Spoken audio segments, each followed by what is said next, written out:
This video is brought to you by John Robson Guitar Tuition.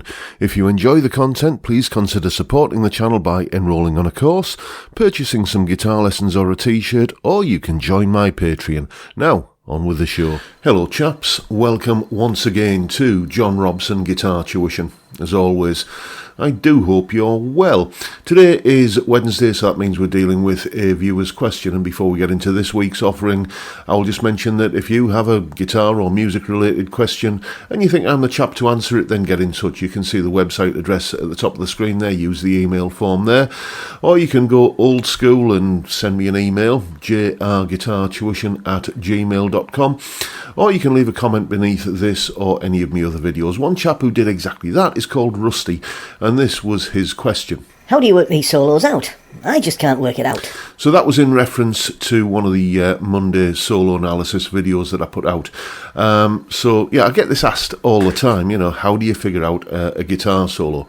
And this could potentially lead me into something of a sticky situation, because in order to show you me figuring out a solo, I'd have to play the original version of the solo, you know, the original artist recording.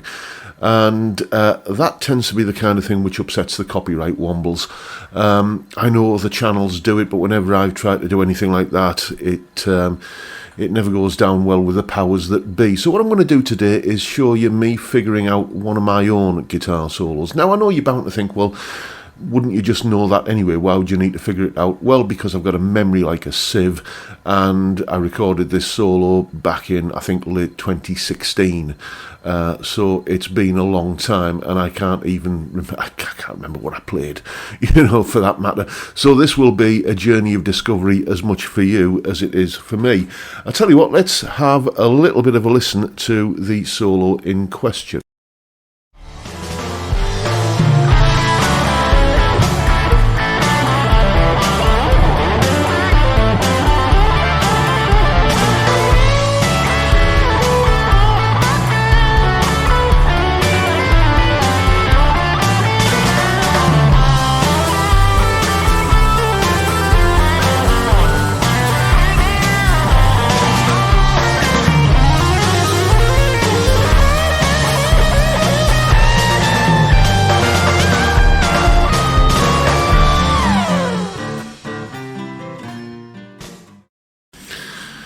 So that's how it goes, and here's me trying to figure out what it was I played all those years ago. Here is the explanation. Okay, so I'm going to basically break this solo down lick by lick. I haven't as yet tabbed it out, but that's not what we're talking about here. I've done videos in the past on tabbing stuff out, so, you know, refer to those if you want to see that process. What we're just doing here is figuring stuff out. Now, admittedly, I have got a bit of a head start on this, given that this is one of my guitar solos, but it was played so long ago. I played it that long ago, years and years ago, that I can't remember what I did. I can't even remember, or couldn't until a moment ago when I figured out I couldn't even remember what the chords were I was playing it over. So let's have a look at those first of all. Figuring out the chords that are going on underneath your solo, well, it's just the vital first step. If you know what the chords are, that's going to tell you what scale or scales, or, you know, what key you're in, and where to start looking around for the, you know, for the lead guitar notes. So what we've got going on here chord-wise is a couple of bars of A, played with that sort of status quo kind of Chuck Berry kind of feel like that. Then we go to D. So we get like four bars there, yeah, and we go through that twice, which sounds like this.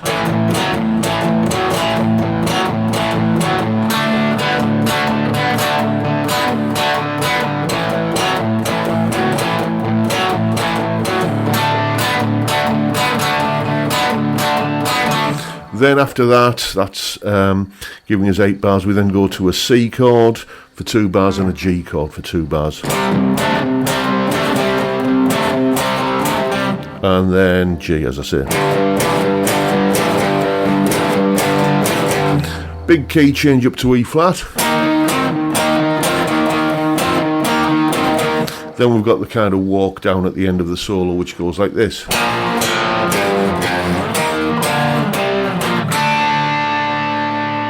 And finishes on a D5 chord. So that's B flat, F over A, then I think G5 or G minor 7, and then an F5. And then we do pretty much the same thing again, but starting on the E flat. So that's E flat, B flat over D, C5, B flat 5 to D. So altogether that's going.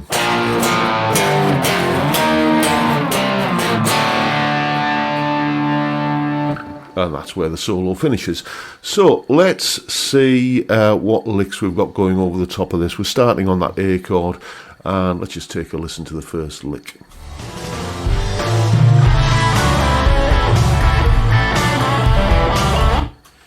Yeah, I mean, straight away I recognise what I did there. That's typical kind of blues, rock and roll, Chuck Berry influenced kind of thing of.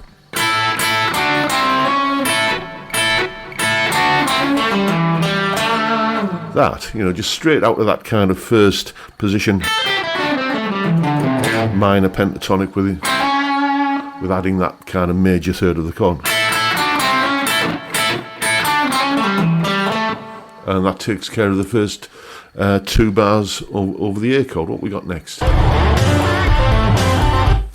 Okay, sounds like I'm going back up to here to a D minor pentatonic, actually. Hear that slide at the beginning of that. Yeah, that's it. Yeah, obviously, these are all my licks, so they feel kind of familiar under the fingers. Worst thing that can happen when you're trying to learn a solo is when you're figuring out someone else's lick and it's 99% the same as one that you would naturally play, but not quite. It's you know, your fingers will just naturally go to your version of the lick. So far we've got.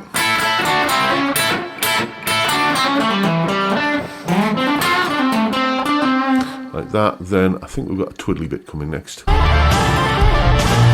Yeah, there we go. So that's again, I first learned this lick from the I think Waiting for an Alibi solo by Thin Lizzy, and it's a standard little minor pentatonic fast lick. What you do is you bend on the 3rd string, then play the top 2 strings like that, so that in D minor or in like a D blues kind of feel. We're playing 12th fret bend on the 3rd string, then 10th fret on the top 2 strings, then pull off 13 to 10 on the B string, and that kind of has like almost like a little quintuplet feel about it. 5 notes per beat. 1, 2, 3, 4, 5. If you want to be able to count quintuplets, 5 notes, groups of 5 notes together, just think of the word hippopotamus. Hippopotamus, hippopotamus, like that. That's a good rhythmic kind of cheat for doing it. And you know, you can just, with a little bit of practice, you can get a fair turn of speed on that. I can anyway. It's one of the sort of standard fast licks that I tend to use because I find it very accessible to play. What's next? That's got more of a major pentatonic feel about it, and we're over the A chord again. So if I'm on this part of the neck, I'm going to be thinking, yeah, that's it. Bending up to that major third. Let's have another listen to it.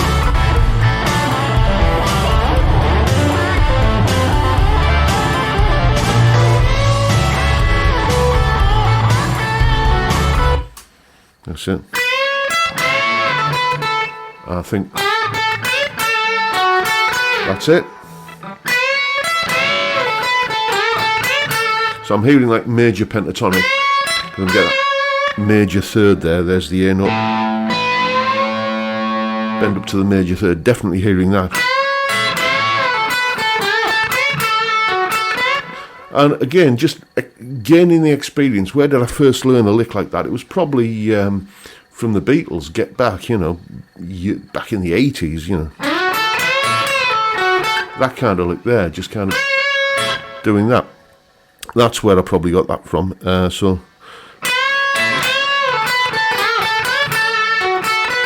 what we got next? Okay, so that's like a little, I can hear you straight away, that's, I'm using sixths there, those little kind of country things, you know, kind of, what will be, that sort of thing. And we're playing over the D chord here, so I'm going to assume it's descending, so that will probably be starting there, then coming down like that. That might be it, you know.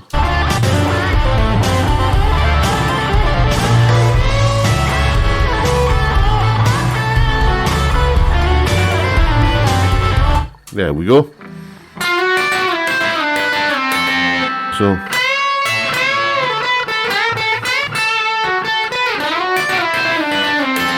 something along those kind of lines. Maybe the timing's a little bit different, but I'll figure that out when I get into the tabbing phase of this. Right, what we got next?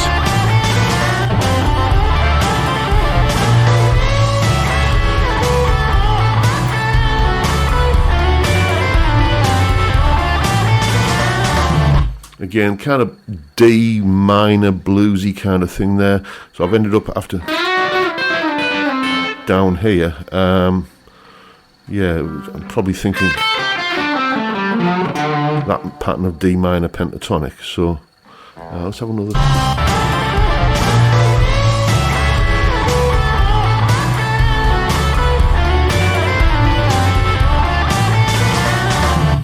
So yeah, bringing in the sixth there in to kind of make it more of a Dorian Mixolydian kind of thing. There we go. I'm going to say that's it. Notice that minor to major third bend that we get in a kind of bluesy situation. I think we're on to the C chord next. Yeah, straight ahead C major pentatonic. Straight ahead C major pentatonic. Okay, and then a little sort of Mixolydian-y kind of thing there. That might be it, you know. But the heart of that is this little kind of pull-off, kind of hammer-on pull-off lick that.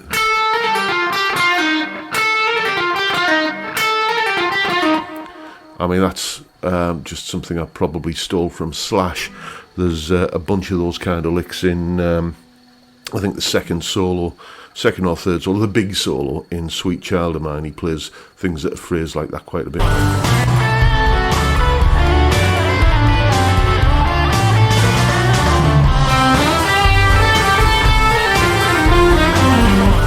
Okay, right, so it's... There we go, like that. That's that one. I think we're on to the G chord next, so let's have a quick listen.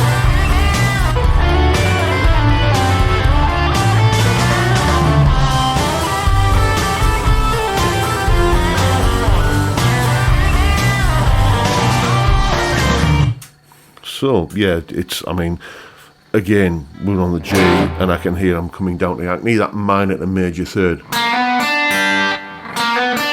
kind of thing there. At the heart of so many blues and rock and roll licks. What did I play there?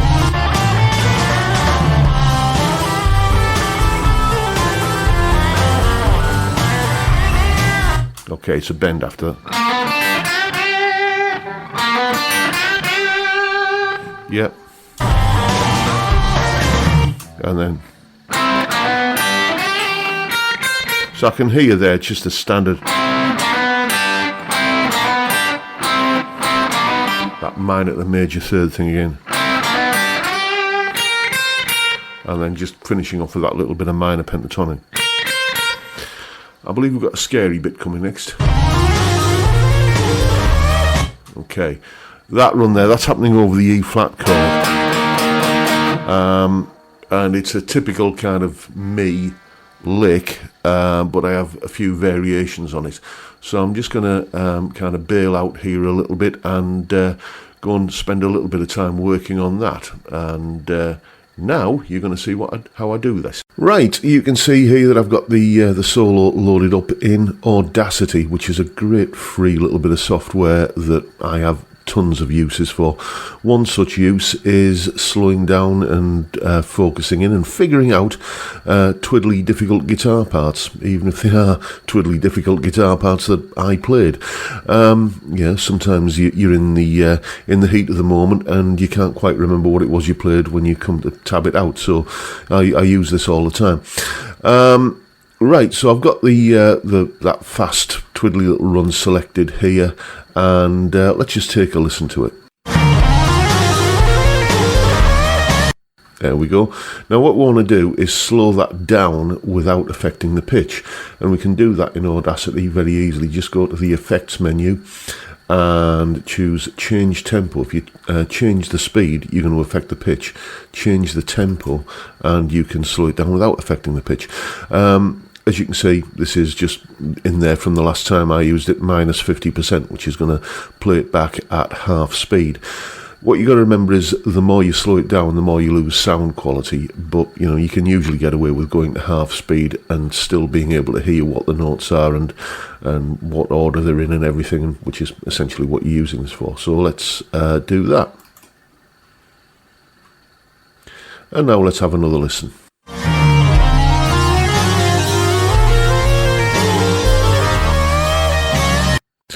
And that's going to be much easier to hear the individual notes and get them all, put down in Guitar Pro and in the tab. So that's how you can figure out tricky, fast little guitar parts. Audacity, change tempo, works a treat. So there you go. You use a little bit of Audacity and zoom in on it a little bit. So what we've got there is it's played over an E flat chord, that sort of E. So I'm playing this run here using the notes of C, D flat, E flat, F, G, A flat, B flat, C and D flat. So in other words, it's E flat mixolydian, okay? And it's going like this.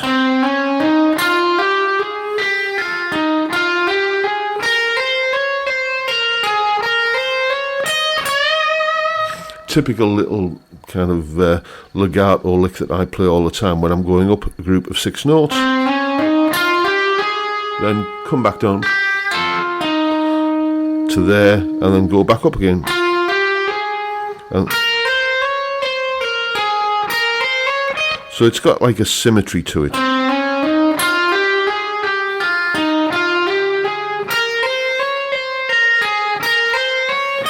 There it is.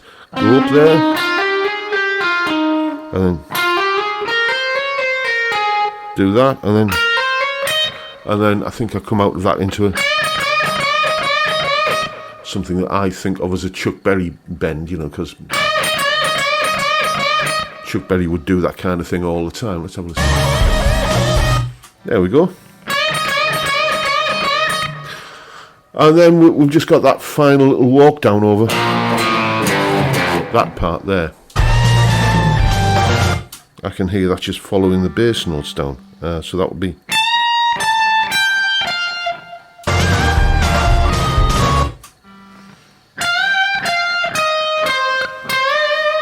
Bet it finishes on that bend. No, let's just back that up a little bit.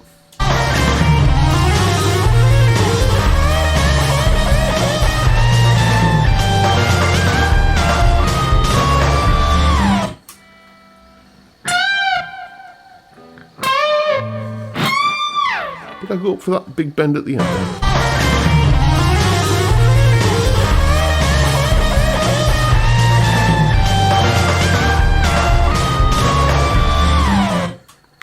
I think I might have. I'm just going to play it as this bend here. It makes sense.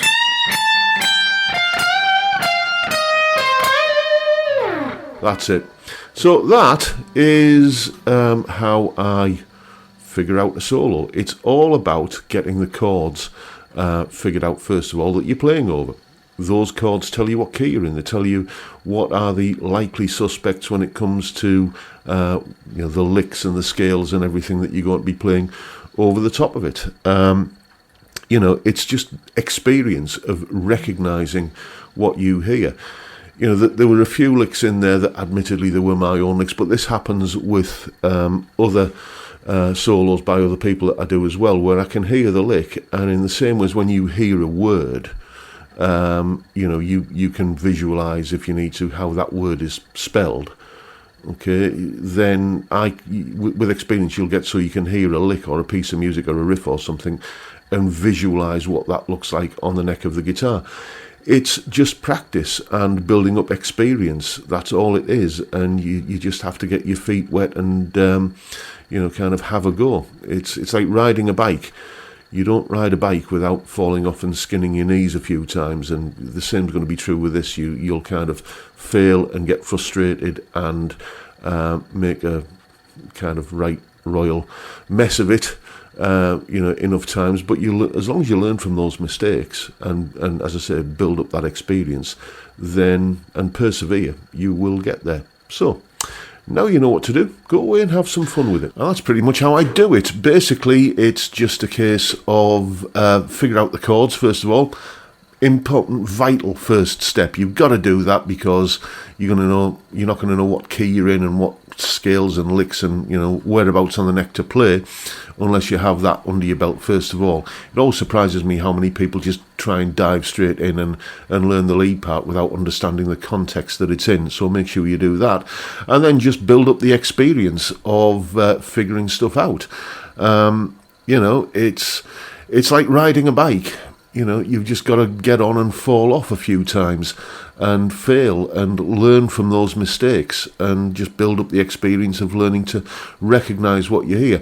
You will get to the point where, in the same way as if someone says a particular word, you can visualise how that word is spelled.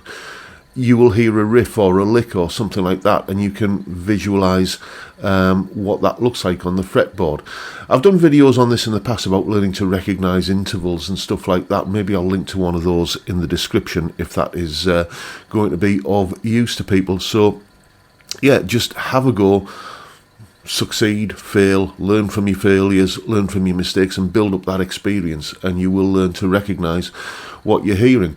Coming up on Monday, I'm going to do the usual full solo analysis breakdown and everything that I do on this particular solo, and there will be a tab available then, and for my wonderful Patreon supporters. In the meantime, for all of you wonderful people who support me on Patreon, there's the link right there. $3 or £2.50 a month, you know what the deal is. You get access to all of the additional resources that go along with these videos. For today's little kind of Patreon reward, I'm going to put up that clip that you saw there of me figuring out the solo, and I'm also going to throw up the not just the track that solo comes from, but I'm going to throw the whole album up there for you to have as a free download, well, as a Patreon download. So thank you one and all who support me on Patreon. It is truly appreciated. I couldn't run this channel the way that I do without the wonderful support you chaps give me. And that is pretty much it for today, folks. Hope you've enjoyed the video and found it useful and informative and hopefully a little bit entertaining, and if that's the case, please hit the subscribe button and the notification bell if you haven't already done so, and why not drop me a like as well while you're at it. Don't forget the live stream every Friday 5 PM UK time, where we drink beer and talk about all manner of things music and guitar related, and plenty of other stuff as well. It's a great way to kick off the weekend, and I'd love to see you there if you can make it. But for now, I'll bid you all a good day and say thank you so much for watching. Thank you for your time. Look after yourselves, folks. Stay well, stay safe, and above all, stay sane. Bye for now.